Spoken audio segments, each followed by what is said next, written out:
Lieutenant Adrian Hale's arrival on Noctisra wasn't a landing. It was a violent disagreement with physics. His shuttle lay carved into a jagged ravine like a smear of melted regret, while his helmet chirped a cheerful notification of his imminent doom. It is the kind of cosmic absurdity that usually precedes a tragic ending. Limping through the alien canyon, Hale found himself surrounded by the ominous sounds of a planet supposedly abandoned centuries ago by corporations that preferred profit over mysterious disappearances. He wasn't alone. Velerith emerged from the shadows, pale as frostbite, with eyes like polished rubies and ears that curved back like windswept leaves. She was gravity personified, inescapable. "Human," she intoned, her voice a heavy velvet. "You bleed. That makes you interesting." She didn't offer medical aid. She offered a destiny. "Will you have children with me?" It was a question that usually requires a dinner reservation, yet here, under twin alien moons, it was a geopolitical necessity. Velerith, keeper of the Vault of Shadows, explained that her people, the Noctur, were fading. She needed a hybrid, a divergence point to save them from extinction.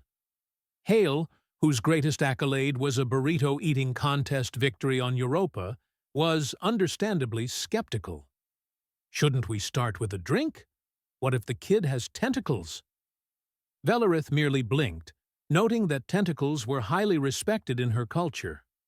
She led him to her palace, a structure that breathed with the pulse of a slumbering beast. The floor yielded like moss that had attended finishing school, and the chandeliers critiqued his posture with judgmental flickers. Over a dinner of squirming delicacies that arguably flirted with him, Velerith detailed the prophecy of the Echo Stone. A child of two dying stars, human and Noctur, was required to rewrite history.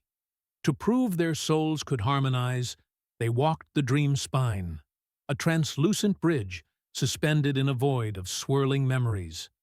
Hale offered pieces of himself, his sister's clumsy dancing, the glow of Saturn's rings, a teacher's belief. It is a terrifying intimacy, stripping the soul bare faster than any interrogation. The bridge accepted his authenticity, leading them into the Vault of Echoes, a cathedral of impossible geometry where time seemed to hallucinate and light behaved like water. Here, Velerith revealed the cost of immortality. Her people had become memory drinkers to avoid fading into nothingness. But not all accepted this. The hollow blood, purists obsessed with preserving the old ways, attacked from the shadows. To survive, Hale had to learn the Noctur way of fighting, projecting thought into form. Armed with a blade of condensed light he barely understood, initially manifesting as a floppy noodle before he focused his sarcasm into a razor edge. He fought alongside her. They repelled the zealots, but the true test of compatibility awaited deep underground. They descended to the crust, the planet's sentient subconscious that fed on data and bad decisions, a chaotic mirror to our own social networks. Standing in an ancient summoning ring, they underwent a psychic merger. Hale plummeted into Velerith's trauma, a ruined temple, judgment, the loss of a lover made of void. It was raw and overwhelming. He anchored them the only way he knew how, with humor. He injected levity into the tragic void, mocking the absurdity of their plight, and, in doing so, forged a bond stronger than blood. They surfaced, gasping, their union sealed just as alarms shattered the silence. The hollow blood had breached the inner sanctum. The vault was fracturing, reality splintering into contradictory timelines. They raced through hallways that warped mid-stride, dodging memories of events that never happened. At the heart of the chaos stood the cradle, a glowing construct waiting for the child.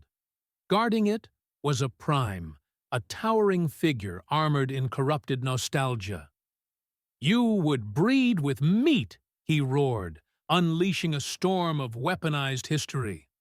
The battle was narrative warfare. The prime struck with waves of rewritten time, forcing Adrian to his knees under the weight of lives he never lived. Visions of failure and a universe without hope. But Adrian refused to be edited out. He slammed his hand against the cradle, pouring in his chaotic, messy human reality.